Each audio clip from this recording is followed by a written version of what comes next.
Афганистан сотрясло разрушительное землетрясение, Европа оказалась во власти мощного шторма с градом и ураганным ветром, США и Канаду разрывают пожары и наводнения. И это лишь малая часть событий, которые обрушились на планету за последние сутки. Вы на канале «Горизонт событий». Приветствую вас, друзья!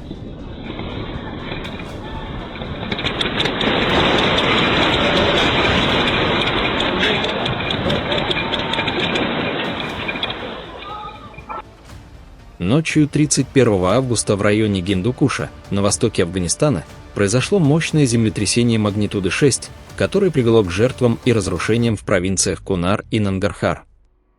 Эпицентр землетрясения находился на глубине около 8 километров, в 34 километрах к запада-юго-западу от Асадабада и 27 километров к северо-северо-востоку от Джалалабада, недалеко от границы с Пакистаном. Толчки ощущались в Кабуле, Исламабаде, Пешаваре, Лахоре и даже в Нью-Дели. По предварительным данным, погибли не менее 300 человек, более 500 ранены. К настоящему моменту зарегистрировано не менее 13 афтершоков, включая толчки магнитудой 4,5 и 5,2. В провинции Кунар, по словам местных властей, зафиксированы серьезные повреждения домов. Целые деревни превратились в руины, дороги заблокированы оползнями, что затрудняет доступ спасателей, операции проводятся только по воздуху с использованием вертолетов. В больнице Нангархара стекаются десятки волонтеров для сдачи крови, в Кунар прибыли медицинские команды для эвакуации раненых. Афганистан расположен в сейсмически активной зоне на стыке индийской и евразийской тектонических плит, где скорость субдукции достигает 39 мм в год, что провоцирует частые землетрясения в Гиндукуше. Вечером 30 августа город Кустендил в Болгарии накрыл мощный шторм, сопровождавшийся сильным ветром. Стихия обрушилась внезапно, буквально за секунды. Порывы ветра достигали такой силы, что вырывали деревья с корнями, одно из которых рухнуло на крышу дома в центре города. По данным муниципалитета, наибольший ущерб зафиксирован на бульваре Раковски, в районе стадиона Осогово, у здания областной администрации и на улице Хисаря. Кроме того, 7-8 автомобилей были раздавлены упавшими деревьями, что привело к материальным потерям для их владельцев. К счастью, обошлось без жертв. Муниципальные службы активно работают над устранением последствий, включая уборку упавших деревьев и восстановлением электроснабжения. Власти города подчеркнули, что пострадавшие граждане могут подавать заявки на компенсации через муниципалитет.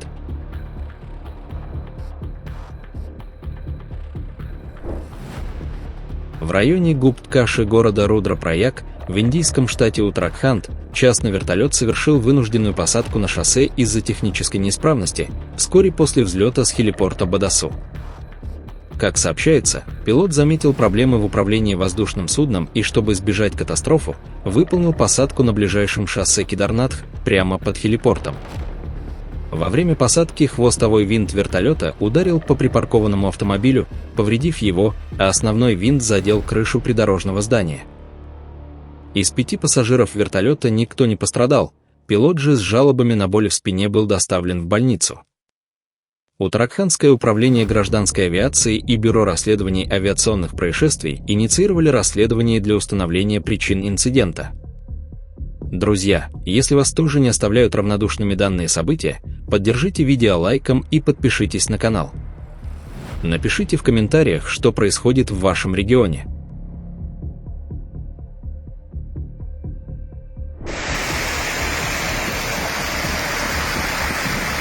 В субботу Венгрию накрыл сильнейший дождевой фронт, который обрушился на столицу Будапешт и западные регионы страны. За несколько часов в некоторых районах выпало более 40 мм осадков, что превышает среднемесячную норму для конца лета. Ливни привели к локальным наводнениям, затоплению улиц, дворов и парковок, а также серьезным нарушениям в движении общественного транспорта. В некоторых западных районах вода поднималась до дверей автомобилей. В Тёрек-Балинте полностью затопило подземный переход. В столице наводнения образовались в нескольких районах, включая центр и окраины. На юге Трансданубии, в городе Сигитвар, ливень буквально утопил парковку у торгового центра Lidl, уровень воды достиг полуметровой глубины.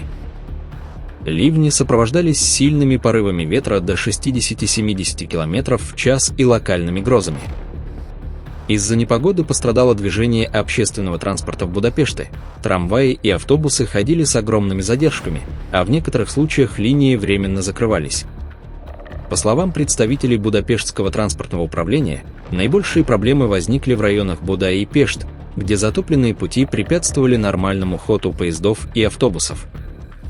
В западных регионах, таких как Камароместергам и Веспрем, зафиксированы перебои в электроснабжении и локальные отключения.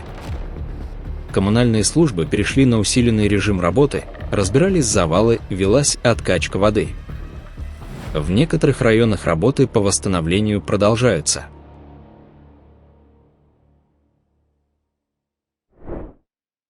Вчера в подмосковной Балашихе вспыхнул мощный пожар на территории складских помещений, что привело к серии взрывов и густому столбу черного дыма, видимому из соседних районов. По данным МЧС, огонь быстро распространился и охватил склады Балашихинского опытного химического завода и торговой дистрибьюторской компании, занимающейся реализацией бытовой химии. Площадь возгорания достигла 4000 квадратных метров. Причиной взрывов стала детонация газовых баллонов и горюче-смазочных материалов, хранившихся на территории. МЧС России оперативно задействовала более 80 спасателей, 30 единиц техники и вертолеты Ми-8 и К-32 для тушения. Во второй половине дня пожар удалось локализовать и ликвидировать открытое горение, хотя проливка и разборка конструкций продолжались до вечера. Причины пожара устанавливаются, точные выводы сделают после осмотра места и пожарно-технической экспертизы. Некоторые источники предполагают неосторожное обращение с огнем или техническую неисправность, но официального подтверждения нет. Южный Хьюстон и прилегающие районы в округе Харрис, в штате Техас, пострадали от мощного ливня, вызвавшего сильное наводнение. За несколько часов в некоторых районах выпало от 25 до 76 мм осадков, что привело к затоплению улиц, перекрестков и низин. Национальная метеорологическая служба Хьюстона выдала предупреждение о внезапном наводнении для Южного Хьюстона, Пасадены, Чаннелвью и центральной части округа Харрис. К счастью, обошлось без жертв или серьезных травм, но спасательные службы провели несколько операций по эвакуации людей из затопленных зон. Ливень, обрушившийся на Южный Хьюстон, вызван прохождением холодного фронта, который задержался у побережья. В некоторых районах уровень воды значительно поднялся, сделав несколько перекрестков непроходимыми. Метеорологи отмечают, что август 2025 года в юго-восточном Техасе выдался относительно сухим в первой половине, но конец месяца принес серию ливней, связанных с влиянием тропической активности в Мексиканском заливе.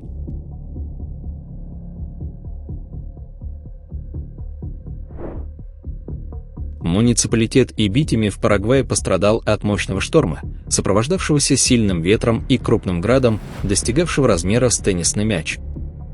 Буря разразилась внезапно и продолжалась около 20-30 минут. По данным Национального секретариата по чрезвычайным ситуациям Парагвая, в Ибитими и окрестностях выпало до 25 мм осадков, порывы ветра достигали 80-90 км в час. Непогода привела к повреждению кукурузных и соевых полей, крыш домов и автомобилей. По предварительным оценкам, пострадали сотни гектаров посевов, в Ибитими повреждены крыши более 50 домов, оборваны линии электропередач. От града пострадали десятки автомобилей, основные дороги оказались заблокированы упавшими деревьями. К счастью, обошлось без человеческих жертв, но власти ввели режим чрезвычайной ситуации, мобилизовав все экстренные службы для ликвидации последствий непогоды.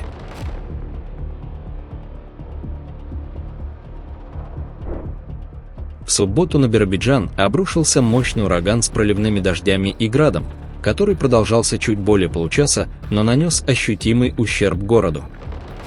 Стихия повредила здание областной инфекционной больницы, была сорвана часть крыши, 4-й этаж оказался подтоплен. Кроме того, ураган повалил деревья, оборвал провода, сорвал спутниковые тарелки и шифер с крыш домов. К счастью, обошлось без пострадавших среди населения. Восстановительные работы продолжаются. Вчера весь город Форт-Провиденс в северо-западных территориях Канады получил приказ об эвакуации из-за быстрого приближения лесного пожара. Около 700 жителей получили предписание срочно покинуть свои дома и двигаться в центр приема в Хей-Ривер, расположенный в 120 километрах к юго-востоку. Пожар за ночь распространился на 11 километров и к утру находился всего в 2 километрах к северу от города. На момент эвакуации о пострадавших не сообщалось, но власти предупредили возможной смене направления ветра во второй половине дня, что может привести к проникновению огня в город. Это вторая эвакуация в регионе за неделю после аналогичного приказа для 500 жителей Уоти 29 августа. Песчаная буря обрушилась на южные регионы Узбекистана, эпицентром которой стали города Карши и Термез.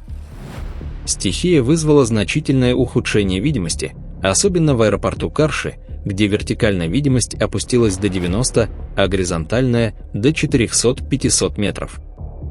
Это привело к задержкам рейсов и временным ограничениям в работе аэропорта.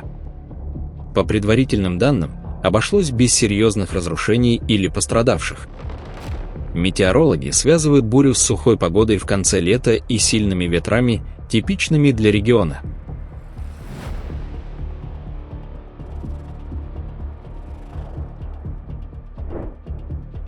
Муниципалитет Мурилья-де-Риа-Лиса в испанской провинции Риоха пострадал от сильной бури, которая нанесла значительный ущерб сельскохозяйственным угодьям и местной инфраструктуре. Стихия сопровождалась сильным ветром, ливневыми дождями и крупным градом, что привело к повреждению виноградников и фруктовых садов. По предварительным оценкам, пострадали тысячи гектаров сельскохозяйственных земель. В Мурилья-де-Риа-Лиса и соседних муниципалитетах, таких как Аньемуэ и Сарилеха, повреждены крыши десятков домов, а оборваны линии электропередач, что привело к отключениям света в нескольких районах. Местные власти объявили чрезвычайное положение, мобилизовав экстренные службы для ликвидации последствий стихии. В свою очередь, Аграрный совет Риохи направил инспекторов для оценки ущерба сельскохозяйственному сектору.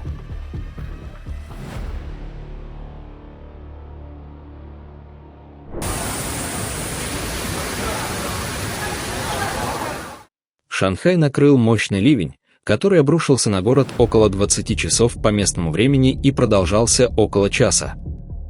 По данным Шанхайского метеорологического бюро, за 60 минут в большинстве районов города выпало 59 мм осадков, а на Народной площади в районе Хуанпу зафиксирован пик 87,5 мм.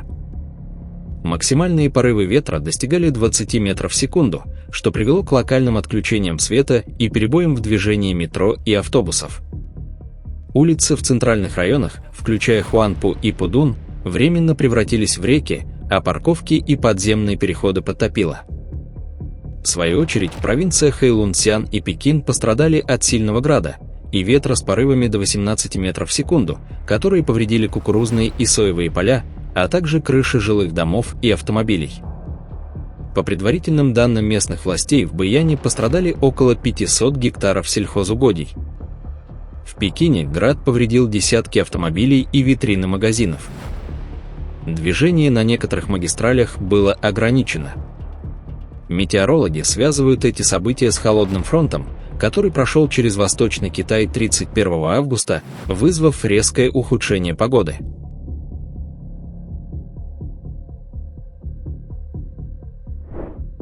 В субботу муниципалитет Лас-Каньяс в департаменте Санта-Роза в аргентинской провинции Катамарка был поражен мощной бурей, которая нанесла значительный ущерб сельскохозяйственным угодьям и жилым постройкам.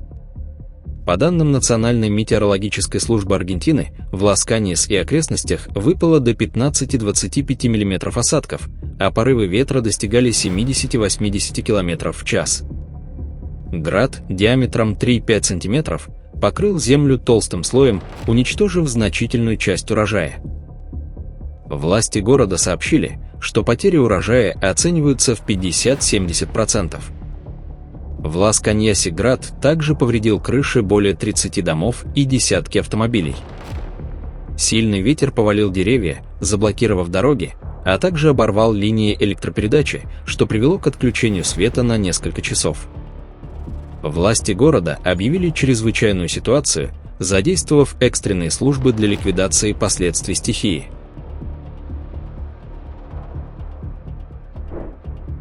Российских альпинистов эвакуировали на вертолете с высоты 4300 метров после камнепада в горах Алматинской области. В группе было 6 человек, 5 из них – россияне. Как сообщает Департамент по чрезвычайным ситуациям, в результате камнепада на пике Сатпаева 2 альпиниста получили травмы ног. Несмотря на отсутствие связи, спасатели МЧС определили геолокацию и эвакуировали их с помощью вертолета. Пострадавших передали медикам.